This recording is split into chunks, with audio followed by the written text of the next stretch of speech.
parti. Bonsoir tout le monde. Alors, on vous accueille ce soir avec François Lamoureux pour parler d'une pratique de classe particulière qui s'appelle les ceintures de compétences. Donc, c'est un peu figé, j'espère que vous m'avez entendu, que tout va bien. Et donc, bonsoir François, bienvenue sur Être Prof.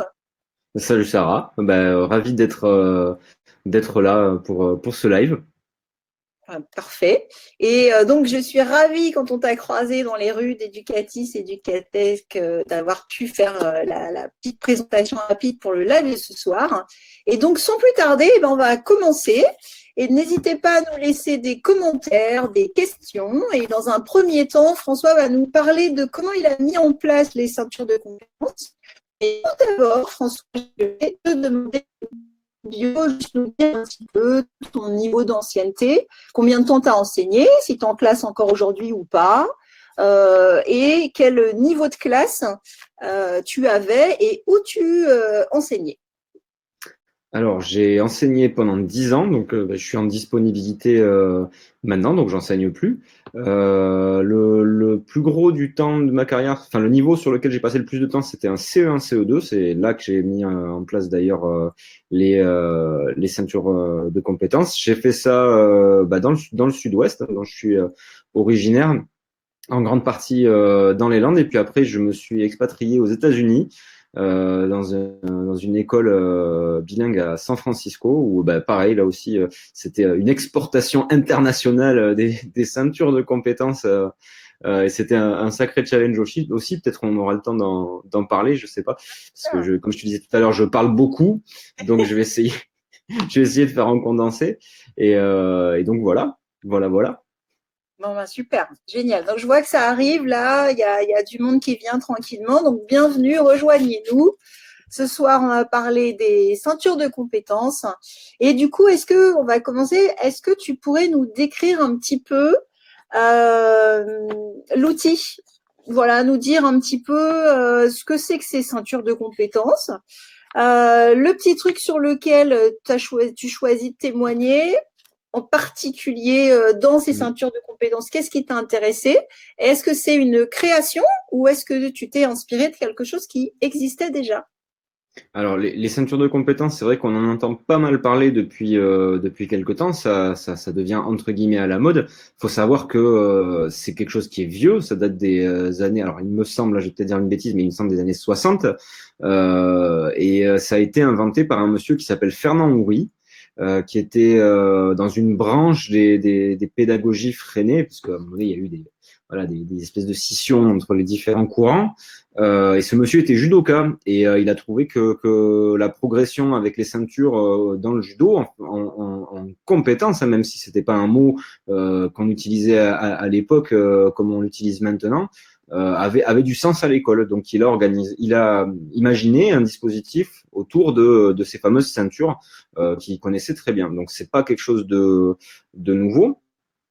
Moi, je suis parti j'ai découvert des plans, enfin freinés et puis les plans de travail sur Internet. J'ai eu un peu de mal à comprendre comment ça fonctionnait au début parce que c'est quand même quelque chose de très complexe. Et puis quand on met les pieds dedans, on a l'impression d'être limite dans une secte parce que il y a des mots spécifiques pour plein de choses. C'est vraiment quelque chose de très structuré. Donc j'ai fait un petit peu ma tambouille avec des plans de travail. Donc les plans de travail, si vous connaissez pas le principe, en gros, c'est des parcours individualisés pour les élèves et ça me comment dire ça c'était pas satisfaisant parce que mon objectif c'était de différencier le plus possible et j'arrivais à faire des groupes de niveau, mais dans mes groupes de niveau il y avait des individualités, il y avait des sous-groupes et puis au final il y avait des individus quoi, tout simplement qui avaient leurs besoins propres, même si c'était un niveau double là pour le coup, mais même sur un niveau simple c'est pareil. Et donc je me suis tourné vers quelques lectures, notamment Sylvain Connac, que j'ai rencontré ensuite et qui m'a énormément aidé là-dessus, et puis des collègues aussi comme Carole Gomez ou Stéphanie Fontcaba ou Anne Andrist qui maîtrisaient ça depuis des années, puis qui m'ont aidé là-dessus. Et moi, étant un grand fanat de numérique, j'ai voulu amener ma petite sauce, ma petite touche numérique, on va dire, mais encore une fois, un dispositif qui existait déjà avant et que je n'ai pas inventé. Donc voilà pour la petite histoire. L'objectif, le pourquoi de je suis arrivé là, c'est la différenciation, hein, tout simplement, et puis arriver à quelque chose de juste et pouvoir permettre à chaque élève d'avoir un parcours individuel, mais pas qui le sépare des autres, mais on est tous différents et pouvoir avancer comme chacun avait besoin d'avancer. Super. Donc, du coup, tu as anticipé un petit peu ma question d'après, qui était quelles étaient les lectures que tu avais faites avant de te lancer, les étayages, hein, les recherches et tout ça. Est-ce que tu veux ajouter un petit peu quelque chose là-dessus ou...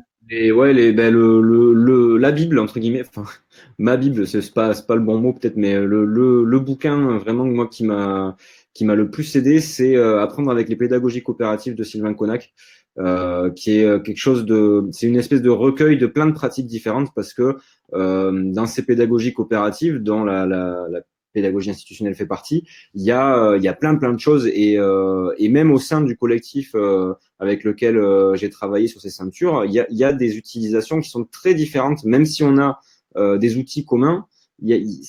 Voilà, les plans de travail, ils sont spécifiques à chaque classe. C'est chaque enseignant qui design son propre plan de travail pour sa classe en fonction de comment il enseigne. Et ce que j'ai beaucoup aimé dans ce livre, c'est que il y a plein de témoignages et plein d'exemples, notamment de plans de travail, de fonctionnement, etc. Et c'est pas du tout injonctif. Au contraire, ça fait un petit état des lieux et puis on peut aller faire son marché et se dire ah ça me plaît. Je prendrais pris un petit bout de ça, un petit bout de ça, un petit bout de ça. Et ça va me plaire, ça va me convenir. Ah, super. Ah, génial. Donc, maintenant, on va rentrer un petit peu plus dans le concret, dans le côté un peu mise en place et tambouille. Quelle méthodologie tu as utilisée? Comment tu as amené les enfants à arriver à utiliser cet outil? Est-ce que tu as fait tout d'un coup? Est-ce que tu as fait ça progressivement? Comment tu as mis ça en place, en fait? Alors, je l'ai fait d'une manière que je ne conseillerais pas. C'est-à-dire que Très oui, bien. j'ai fait tout d'un coup France et maths. France et maths, mais avant de décrire comment j'ai fait, moi ce que je conseille plutôt, c'est de commencer par, juste pour prendre la température, par un champ disciplinaire à l'intérieur du français ou des maths. Ça peut être la conjugaison, ça peut être le calcul mental. Voilà, vraiment quelque chose de très spécifique pour voir un petit peu comment ça fonctionne. Et moi étant un peu monomaniaque, j'ai voulu tout faire d'un coup, mais pas tout seul. Heureusement, j'avais plein de gens avec qui j'ai travaillé qui m'ont aidé. Et donc du coup, comment j'ai amené les élèves à faire ça? Ben, en leur disant déjà tout simplement que c'est nouveau, j'ai jamais fait, je sais pas. On va apprendre tous ensemble et on va essayer de pointer ce qui va pas et le corriger le plus logiquement possible et le plus intelligemment possible. Et j'ai pas mal laissé venir les questions. C'est-à-dire que moi, dans ma tête, quand même, c'était clair ce que je voulais faire. Je suis pas parti complètement avec rien sous le coude et non, tout était prêt. Mais dans la façon de le leur présenter au début, je savais pas comment l'amener. Est-ce que je leur explique tout parce que c'est dense? Est-ce que je laisse venir? Et je me suis dit que j'allais laisser venir. Et du coup, des questions sont arrivées naturellement, comme est-ce que je peux passer la ceinture noire en calcul mental? Ah ben je sais pas, t'es quelle ceinture? Ah ben je suis ceinture blanche. Et alors quand on fait du judo, on peut passer de la ceinture blanche à la ceinture noire? Ah ben non. Ah ben voilà. Ben t'as ta réponse. Et la plupart du temps, j'ai une amie qui était venue observer ma classe et qui m'avait dit, tu te rends compte que tu réponds à toutes leurs questions par des questions? J'ai dit, si quelqu'un me faisait ça, j'aurais juste envie de les triper. C'est juste, et en fait, oui, la plupart du temps, je répondais à des questions par des questions parce que ça les amenait à se poser la question logiquement.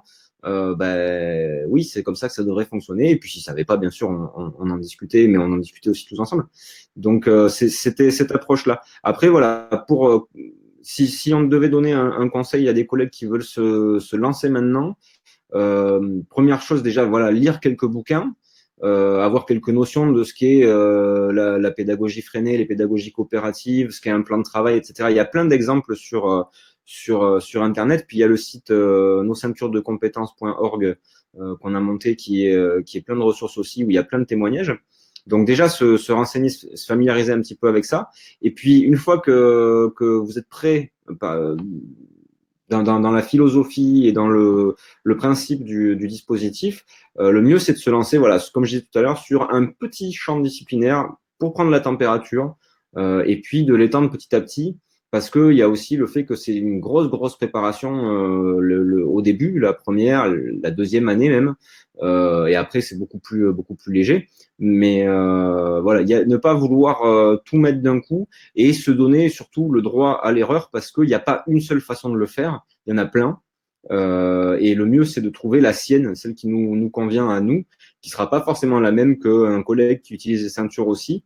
Euh, voilà, il y a ce droit à l'erreur, il est primordial parce que il permet de trouver son créneau, sa façon de faire. Très bien. Du coup, quel constat, quel bilan tu pourrais faire en 2 temps, c'est-à-dire d'abord au niveau des élèves, qu'est-ce que ça leur a apporté? Et après, pour toi, en tant que prof, qu'est-ce que ça t'a apporté? Pour les élèves et après pour toi, si tu veux bien me dire ça. Alors pour les élèves, donc c'est de l'évaluation par compétence. Hein. Je lisais l'autre jour un tweet de quelqu'un qui disait ça fait des années qu'en primaire on fait de l'évaluation par compétence et ça n'a pas fait monter le niveau des élèves, donc c'est inutile. J'ai trouvé ça complètement con parce que l'évaluation n'a pas pour but de faire apprendre quelque chose. L'évaluation c'est une mesure, c'est-à-dire qu'on a besoin à un moment ou à un autre de savoir où en est l'élève, pas pour le classer, mais pour savoir comment l'aider à avancer et pour comment l'encourager, comment le faire, sans faire de la pédagogie bisounours. Hein. C'est pas parce que je dis ça que j'étais en mode je colle des gommettes et tout le monde il est beau, tout le monde il est gentil. Hein. Au contraire, j'étais super exigeant avec mes élèves, mais c'est alors du point de vue des élèves, il faut pas s'attendre à de meilleurs résultats ou de moins bons résultats.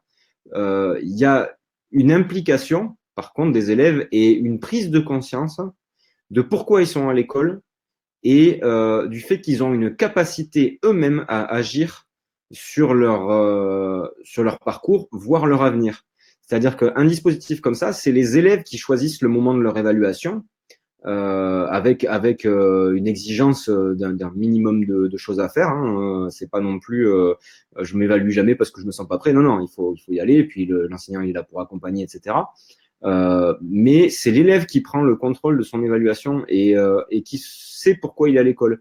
Et moi, ce souvenir que j'ai de la dernière année, c'est d'avoir des gamins qui venaient dans une classe qui était la leur. C'était pas ma classe, c'était notre classe. Et c'était un endroit où on apprenait. Et c'était un endroit où chacun savait ce qu'il avait à faire. J'avais même pas besoin de donner de devoirs.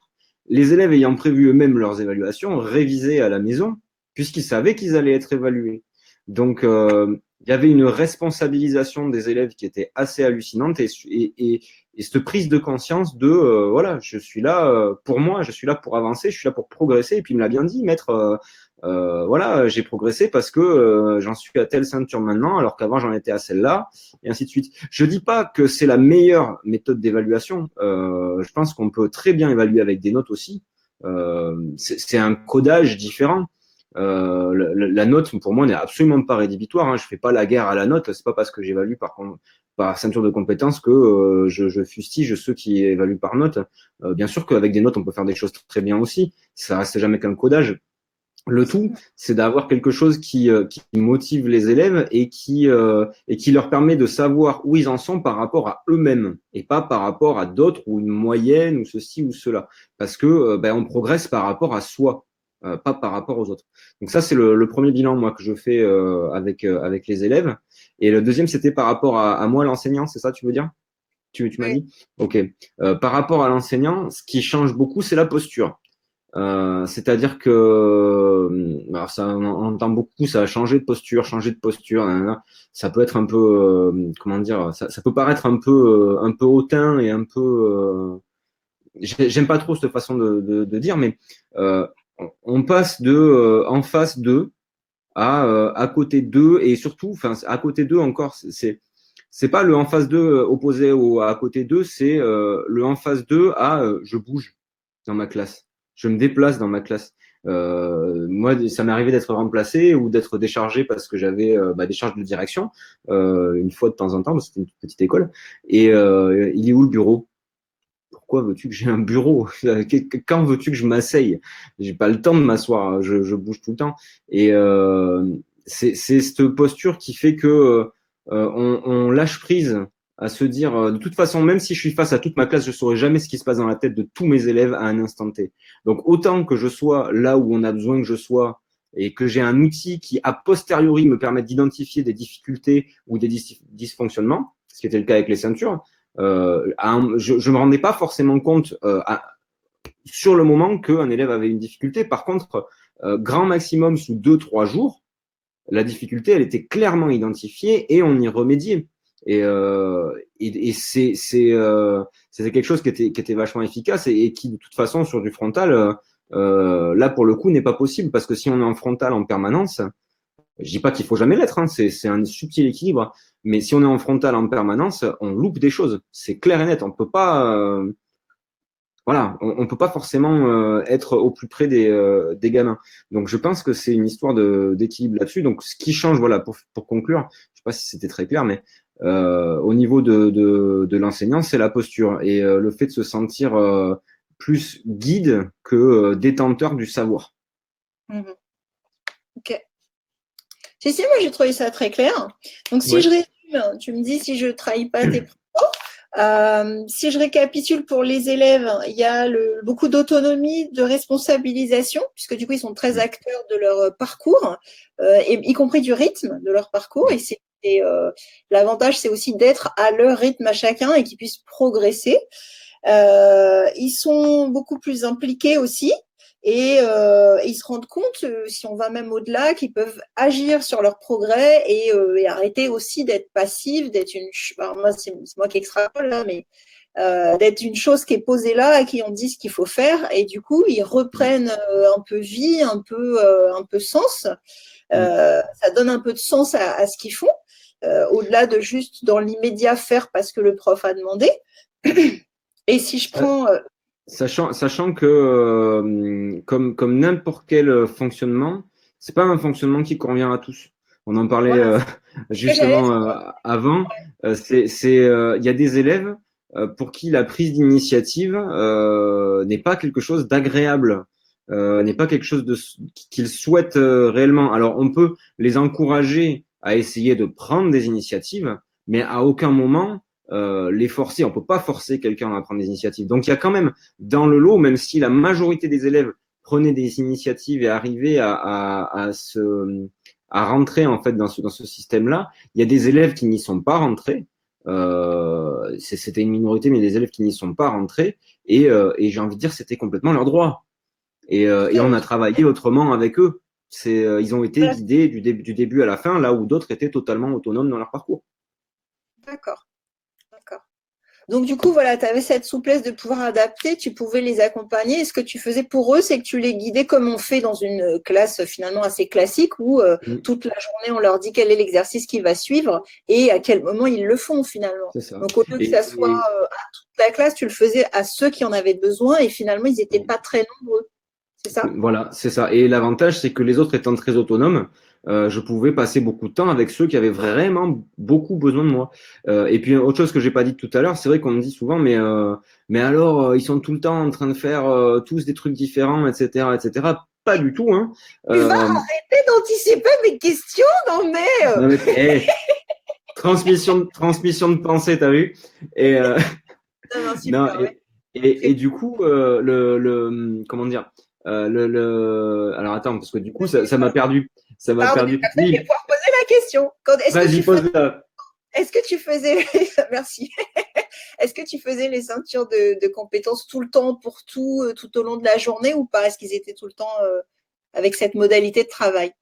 Alors, comme je disais tout à l'heure, en fait, c'est un dispositif d'évaluation. Et de la même manière que, voilà, de la même manière que on n'évalue pas dans une classe entre guillemets traditionnelle en permanence, on n'évalue pas en permanence avec des ceintures de compétences non plus. C'est-à-dire que j'avais, comme n'importe quel instit, ma progression, ma programmation, mes séquences avec ma séance 1, 2, 3, 4, 5, et que je suivais. La seule chose qui changeait, c'était le moment de l'évaluation. Il y avait des élèves qui étaient entre guillemets scolaires et qui, à la fin de la séquence, étaient prêts à passer l'évaluation et enfin dans la suite logique, on va dire. Et ça se passait comme ça. Il y avait des élèves qui, à la fin de la séquence, ne maîtrisaient pas la notion, donc je ne voyais aucun intérêt à les évaluer sur quelque chose que je savais pertinemment qu'ils ne maîtrisaient pas. Donc c'était déplacé à plus tard, on attendait un petit peu, on retravaillait sur certaines choses, on voyait d'autres notions entre-temps. Et il y avait aussi des élèves qui, avant même qu'on ait commencé la séquence, maîtrisaient la notion. Et eux avaient déjà passé l'évaluation. Donc dans ce cas-là, ils suivaient généralement une ou deux séances de la séquence et puis le reste du temps, ils avaient la possibilité de faire du travail personnel. Donc c'était un travail organisé via plan de travail. Donc, Ok. donc voilà, il y a pas, c'est pas une classe d'extraterrestres non plus. Hein, ça reste quand même, c'est les modalités d'évaluation qui sont changées en fait. Hmm.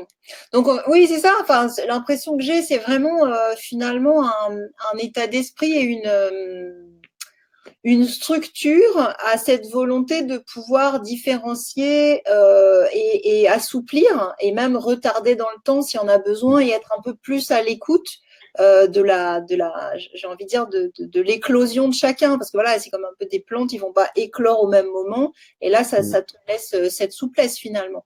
Ça, sans être non plus dans l'attente justement de l'éclosion, il y a aussi le fait que oui, on a de la souplesse pour évaluer. C'est bien parce que ça rassure les gamins parce que ils ont plus de stress en fait. L'évaluation en fait, ça devient un truc mais totalement anodin et totalement banal au bout d'un moment. Il n'y a pas un gamin qui stresse parce qu'il y a contrôle. Pourquoi il stresserait parce qu'il y a contrôle? Il a choisi lui-même de se faire évaluer, donc il n'y a aucune raison d'être stressé. Bon, déjà, c'est vrai que ça change un peu le rapport à la façon dont on apprend aussi. Mais dans un second temps, il y a aussi tout un étayage qui est fait par l'enseignant pour des élèves qui se sentent pas prêts ou qui se sont concentrés sur une discipline. Alors là, on leur dit, bah écoute, tu as fait quand même beaucoup de maths, ça serait pas mal d'aller vers le français. Ouais, mais le français, ben écoute, on va travailler, on va avancer aussi. Il y a tout ça. Et puis encore une fois, il y a beaucoup de rigueur et dans mon cas, beaucoup de moi, j'étais assez exigeant parce que je partais du principe que tu as la possibilité de choisir le moment de ton évaluation. Ça veut dire que je veux que le résultat soit nickel. Oui, c'est ça. C'est-à-dire que s'il y avait, allez, une erreur, selon le type d'erreur, si c'était une étourderie ou machin, je pouvais laisser passer. Mais à partir de deux erreurs dans l'évaluation, c'était non. C'était non. Donc c'était, voilà, c'est du donnant-donnant. C'est-à-dire que je te donne la possibilité de choisir en étant responsable et de t'organiser. Par contre, j'attends de toi un travail impeccable. Oui, oui, c'est C'était, ça. c'est un échange. Mais il le sentait comme ça aussi, c'est-à-dire que il y avait il y avait une grande confiance qui s'installait entre eux et moi, euh, parce qu'il comprenait de suite que j'étais pas un ennemi, quoi. J'étais pas un ennemi. Et alors, je dis pas non plus, il y a quelques gamins qui essayent toujours de gruger, hein. Ça arrive une fois par an. Il y en a un qui remplit un truc, qui marque qu'il a validé, et en fait, il a pas validé. Sauf que moi, quand je jette un œil au bout d'un moment, je me rends bien compte que, hé, c'est ça, on n'a pas fait la leçon dessus. Comment tu peux l'avoir validé? Vas-y, explique-moi comment t'as fait, explique-moi de quoi on parle. Ah, bon, et là, maître, c'est pas bien, il pousse une gueulante parce que forcément, ben là, t'as trahi ma confiance. Je t'ai fait confiance, tu m'as machin, et on travaille dessus. Et puis bon, généralement, il y en a un qui le fait. Puis après, les autres sont tellement, il a triché sur son plan de travail. Donc voilà, voilà, ça se régule tout ça, ça fait partie des questions. Mais comme il y aurait de la triche ou des tentatives de triche dans n'importe quel dispositif, hein, Oui, comme il y en euh, a dont on se rend d'ailleurs pas forcément compte non plus, hein, c'est sûr. c'est ça, c'est ça. L'avantage, c'est que là, c'est compliqué de pas s'en rendre compte. Oui. Au bout d'un moment, ils comprennent que de toute façon, ils se disent que le maître, il a un super pouvoir parce que il va nous griller à chaque fois qu'on essaye. Donc, alors que pas du tout. J'ai juste, voilà, mes référentiels et puis voilà, tous mes relevés en fait d'acquisition. Donc, s'il y a un truc louche, je vais très vite le voir. Voilà. Ouais, c'est parti. C'est la vie à l'école, ça. Ah oui, c'est clair. Et qu'est-ce que tu dirais qu'on peut commencer à partir de quand? Tu conseillerais quand de quand à quand on peut le faire? Est-ce que c'est qu'en primaire? Est-ce que c'est qu'en cycle 3 quand est-ce que tu vois ça? Alors, il y a dans le collectif des ceintures de compétences, il y a des gens de maternelle qui le font. Alors avec un système d'étoiles, notamment, c'est Séverine Hautebourg qui fait comme ça. Donc c'est totalement faisable dès la maternelle. Il n'y a pas forcément d'âge minimum. C'est adapté, bien sûr. Hein. C'est pas tout à fait la même chose. C'est pas le même genre de travaux non plus, hein, puisque c'est de la maternelle. Et il y a des collègues qui le font au collège aussi. Donc, alors je sais qu'il y a des collègues de maths, il y a des collègues de langue. Il y a Sébastien Franck qui s'y est mis aussi, qui fait des choses assez sympas. Il lui a fait des nœuds papillons de compétences, c'est rigolo parce qu'il a des nœuds papes, donc c'est chouette. Et donc il n'y a pas en lycée par contre, j'ai jamais entendu parler. Et puis c'est vrai que le lycée c'est quand même un autre monde. Il y a le bac et tout ça, donc ça me paraît culturellement compliqué d'amener ça. Mais jusqu'au collège, enfin de la maternelle au collège, là actuellement on connaît des gens qui le font, ouais. D'accord, super. Ok, génial. Très bien, bah, moi j'ai trouvé ça très clair. On s'approche de nos dernières minutes, ça passe vite, il nous reste à peu près 5 minutes. Donc pour l'instant, je ne vois pas de commentaires, mais n'hésitez pas à commenter, à poser vos questions. Les gens sont là, nous écoutent, donc on vous fait des coucous. Mais Parce qu'ils à ils ont répondre dû m'entendre le dire 20 fois. non, c'est pas ça, parce qu'ils ont vu que tu anticipais les questions. Et donc, C'est comme tu ça, les oui. peut-être qu'ils n'en ont plus, du coup, c'est logique. Et Non, après, oui. non, je voulais que tu reviennes sur, parce que nous, on en a parlé un petit peu avant, entre le temps où tu t'es dit, oh tiens, ce serait bien de faire ça, et le temps où tu en étais content et tu te dis, waouh, génial, ça roule. Il s'est passé à peu près combien de temps? T'as Wow, claqué des doigts ou un peu plus de une, temps que ça? une broutille, environ 4 ans. Environ 4 ans. Mon plan de travail a à peu près cessé d'évoluer au bout de 3 ans. Il a été stabilisé là-dessus. Mais comme je disais au début, en fait, j'ai démarré par voilà un système de plan de travail périodique, enfin des trucs. J'ai essayé pas mal de choses et puis voilà c'était pas assez fin, c'était pas assez pointu.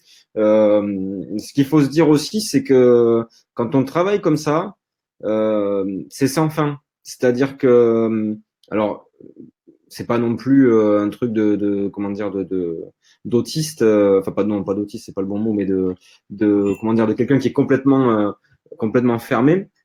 Au bout d'un moment, on a une vie. Hein. La première année, c'est chaud, mais après, on a du temps pour soi. On n'a pas besoin de tout refaire à chaque fois. C'est du travail qui reste d'année en année, mais c'est quelque chose quand même qui évolue. C'est-à-dire que selon une classe, on va pas forcément avoir les mêmes besoins, on va pas forcément avoir les mêmes fonctionnements. Puis il y a aussi le fait que les ceintures, c'est une partie des dispositifs de pédagogie institutionnelle.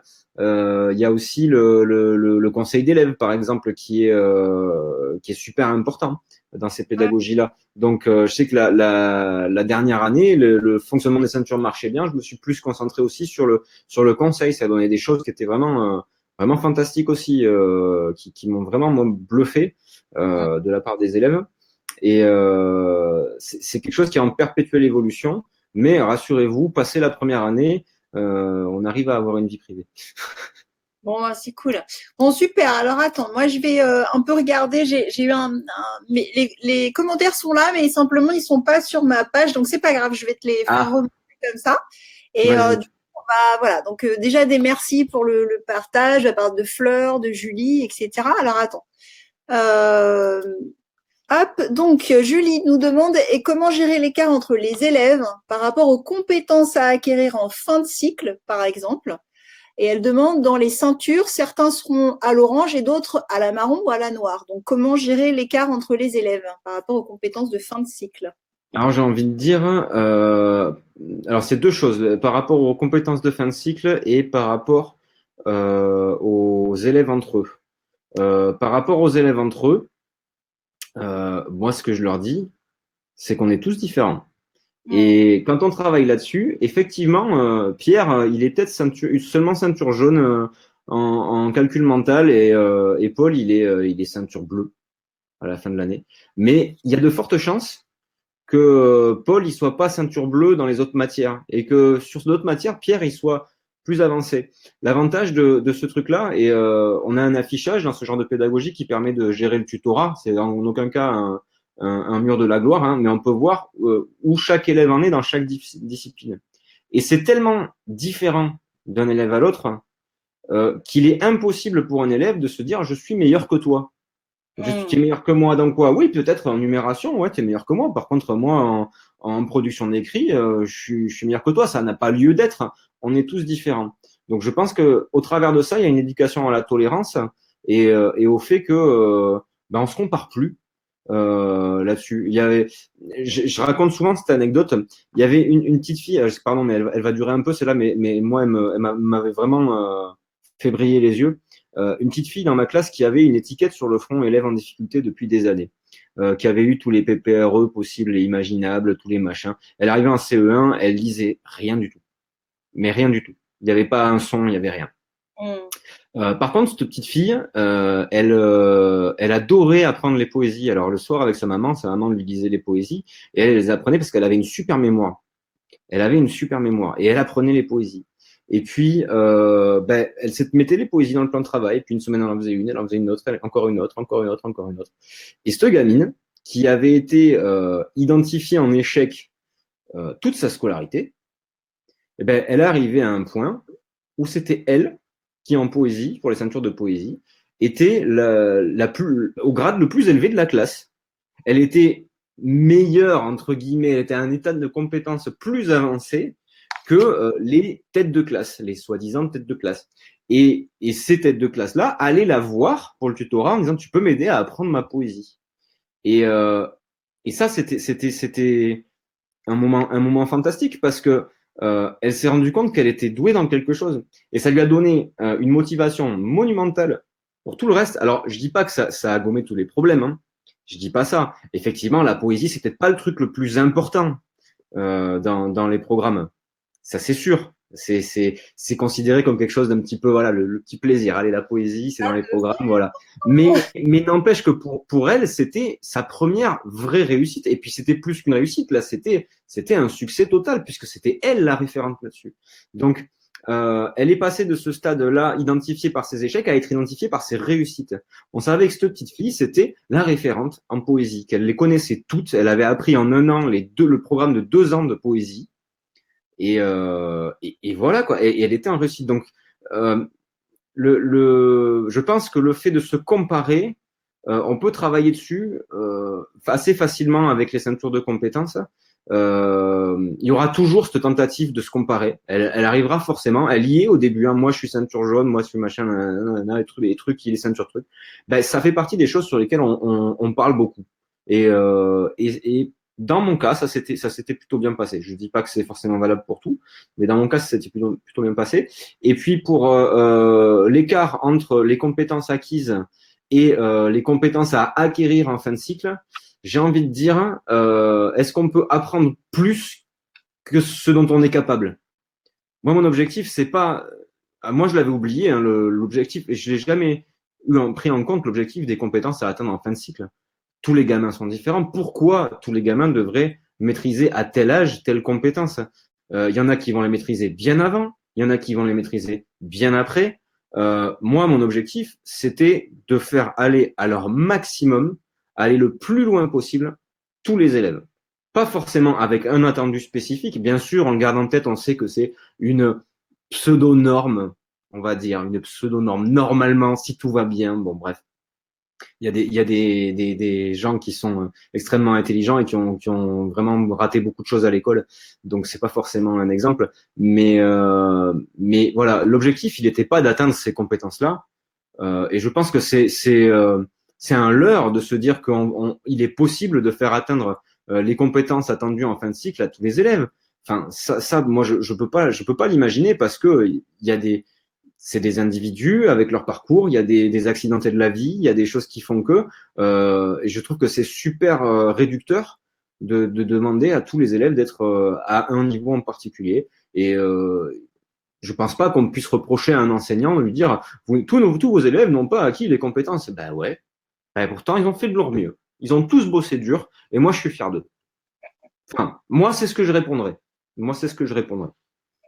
Non, c'est super, c'est ça. Quand tu dis ils ont fait de leur mieux, ils arrivent de toute façon pas avec le même niveau pile poil là.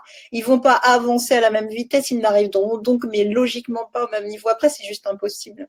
Moi je leur Et disais, ce que je leur disais souvent, cette phrase-là, je leur disais, t'as fait de ton mieux, Il disait, bah oui. J'ai dit, bah, est-ce qu'on peut faire plus que faire son mieux? Non. Eh ben voilà, moi c'est tout ce que j'attends de toi. J'attends de toi que tu fasses de ton mieux. Par contre, voilà, encore une fois, pas en mode bisounours. Hein. Si je les connaissais un petit peu quand même, mes élèves, au bout d'un moment, s'ils n'avaient pas fait de leur mieux, je le savais. Et ils savaient que je savais. Donc,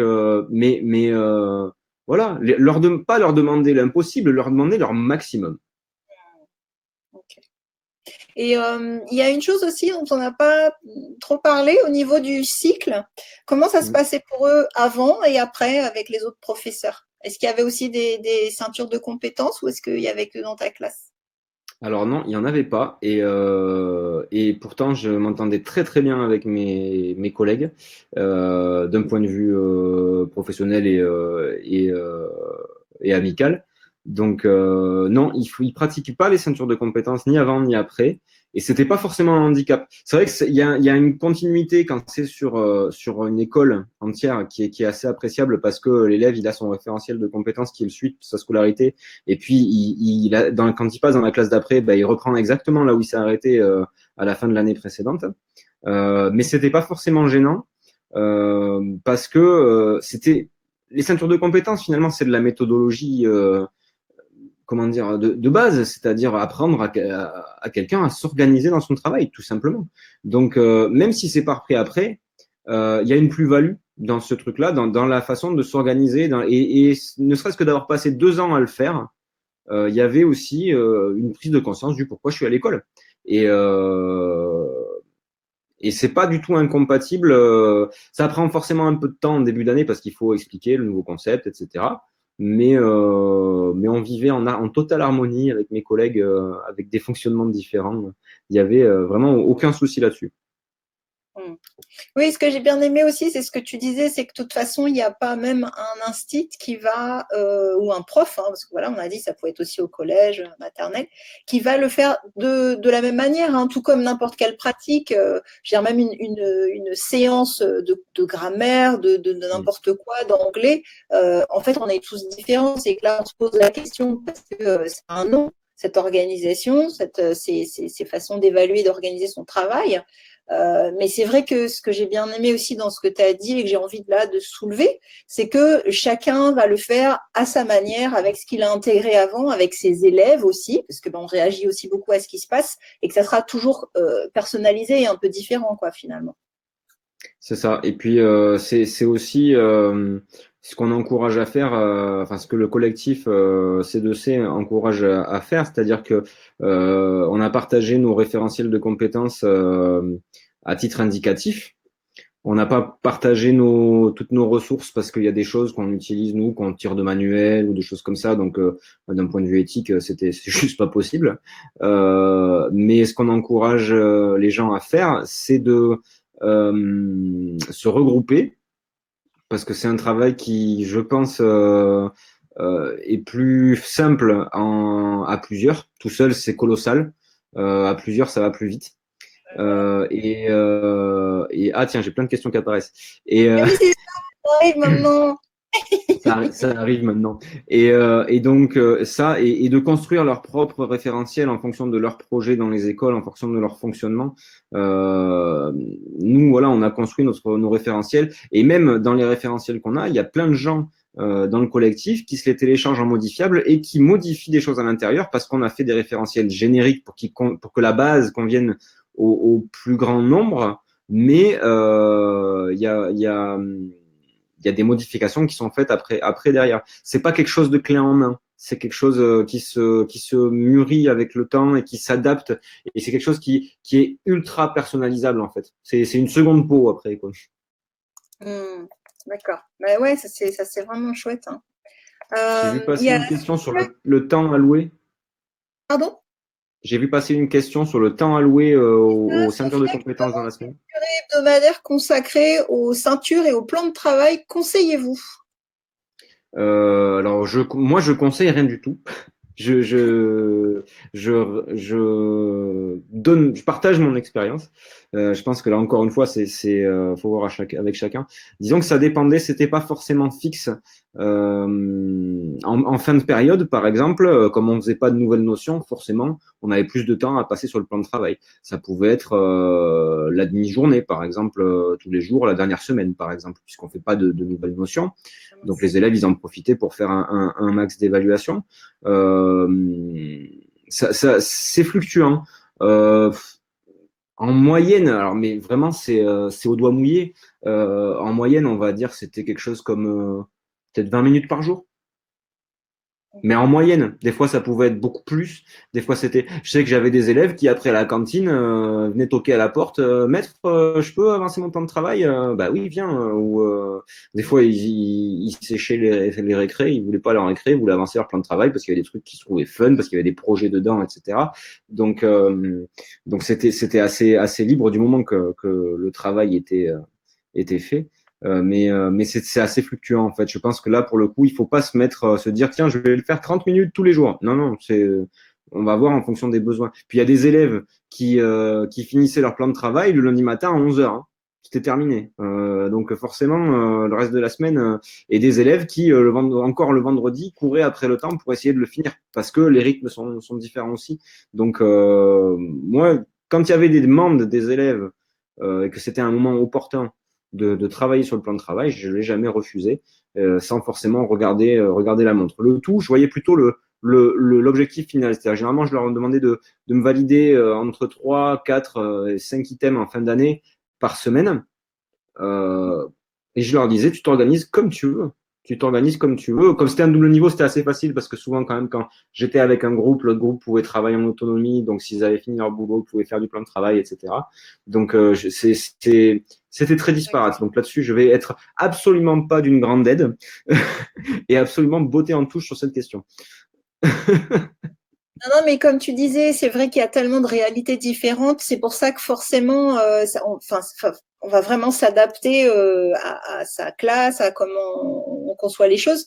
Mais effectivement, c'est pas le plus gros non plus ça occupe pas toutes tes journées, Oui, toute la pédagogie. Ça permet d'avoir non. un aperçu. Ça, c'est intéressant.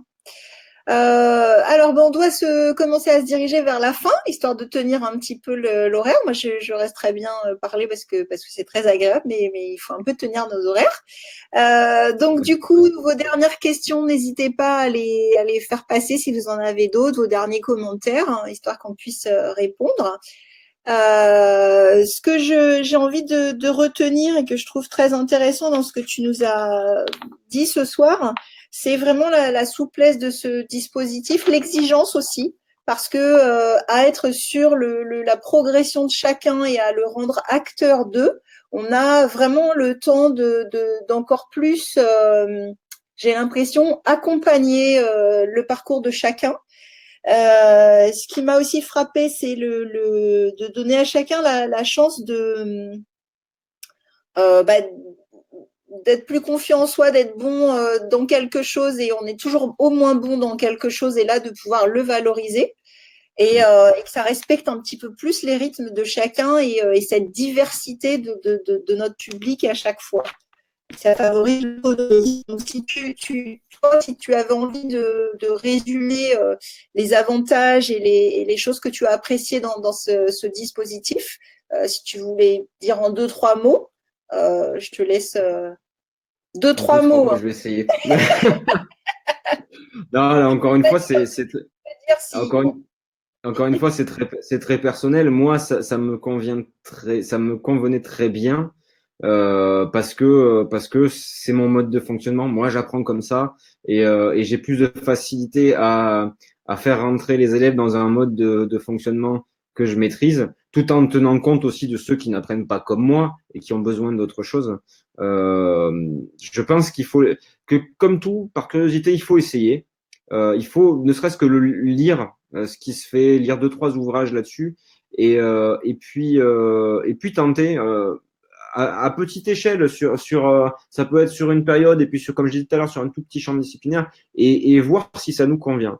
Voir si cette flexibilité et cette extrême liberté nous convient aussi, parce que, encore une fois, c'est quelque chose qui est pas forcément, sans aucun jugement de valeur, c'est quelque chose qui est pas forcément agréable pour tout le monde. d'avoir cette flexibilité, d'avoir ce flou, enfin ce flou contrôlé, ce flou complètement, comment dire, complètement préparé, complètement scénarisé, mais avec à se dire qu'on va pouvoir avoir des surprises. On aura forcément des surprises. Si on aime avoir des surprises en classe, c'est cool. Si on aime bien que les choses elles soient millimétrées et qu'il n'y ait jamais aucune surprise, je doute que ça soit la bonne chose. Mais encore une fois, c'est pas un jugement de valeur. Ça présume pas de la qualité de l'enseignant, c'est des sensibilités de chacun et il n'y a pas de bonne ou mauvaise façon. Comme je te disais là, ouais, si vous aimez avoir des surprises, si vous aimez voilà quelque chose qui est où on ne sait pas toujours à quoi s'attendre, même si c'est quand même balisé, bah ça peut être fun, ça peut être sympa. Ouais, non, mais je trouve que c'est vraiment important ce que tu dis parce que c'est ça. L'idée, c'est de trouver un fonctionnement, mais il n'y a jamais un fonctionnement parfait pour absolument tout le monde. Il y a le côté progressif aussi. Il y a ceux qui se sentent plus à l'aise avec le fait de commencer tout d'un coup, ou alors une seule matière ou un seul sous-domaine. Et voilà, effectivement, le but, c'est de vous approprier tout ça. Et je te remercie pour tout ce que tu nous as expliqué ce soir parce que ça permet d'avoir un aperçu et de voir, de digérer, de voir si on a envie de se lancer dedans, oui, non, pourquoi, peut-être pas maintenant, et puis tranquillement de laisser mûrir pour avoir sa propre stratégie pour ou non se lancer là-dedans, parce qu'effectivement, il y en a qui ont pu se rendre compte que finalement, c'est pas du tout leur truc. On n'est pas comme nous, les enfants sont différents, mais nous aussi, il y a des choses, il faut qu'on soit à l'aise avec. Il faut vraiment que ça serve notre enseignement, parce que sinon, on est complètement déstabilisé. On va pas être bien et on va pas pouvoir bien enseigner. Donc c'est pas l'outil, il peut être génial. Si nous on se sent pas bien à l'aise, on va pas, ce qu'on va faire, ça va pas être génial. Donc je te remercie de préciser ça parce que c'est vrai que c'est vraiment important. Eh bien, écoute, alors j'ai fait passer les petits messages, mais au cas où, donc là je vois pas de questions. En tout cas, merci de votre participation, Sophia, Julie, Fleur et les autres. Si vous voulez retrouver la chaîne YouTube de François, elle s'appelle Explique-moi d'abord. Encore, explique-moi encore. Non, je l'ai bien écrit. J'ai mal Oui, lu. tu l'as bien écrit. C'est pas grave. Et le site aussi, si c'est pas malheureux. Donc c'est bien ça. Donc comme ça, on peut voir un petit peu ce que tu fais depuis, ce que tu continues à faire et à explorer, qui a un lien ou non avec d'ailleurs la classe et l'éducation, parce que voilà, il n'y a pas que les ceintures de compétences dans la vie, on peut faire d'autres choses. Exactement.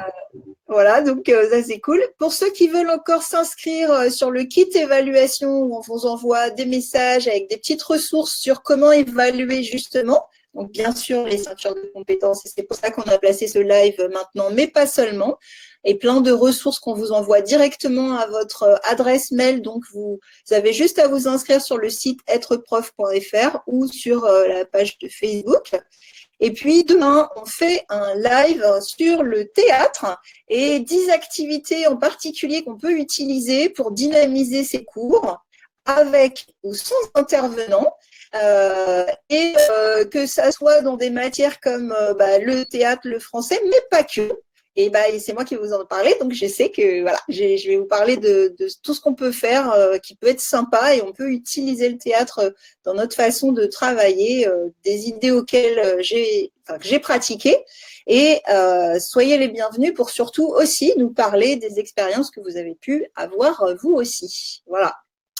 Est-ce que toi aussi, tu as utilisé un peu le théâtre dans ta classe? Quelque chose qui t'a plu? Pas du tout, pas du tout. Ah non, je suis très mauvais acteur. Je suis très, très mauvais acteur. Bon, écoute, si ça te dit, tu es bienvenue aussi, si tu veux venir voir le live demain et participer aux commentaires. Voilà. Avec plaisir. Avec plaisir.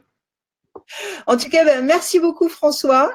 Tu as été très clair et très ça donne très envie d'aller écouter cette nouvelle façon de faire ou pas. Et en tout cas, merci beaucoup pour tout ce que tu nous as apporté. Et je te dis merci à toi. Salut. Bonne soirée.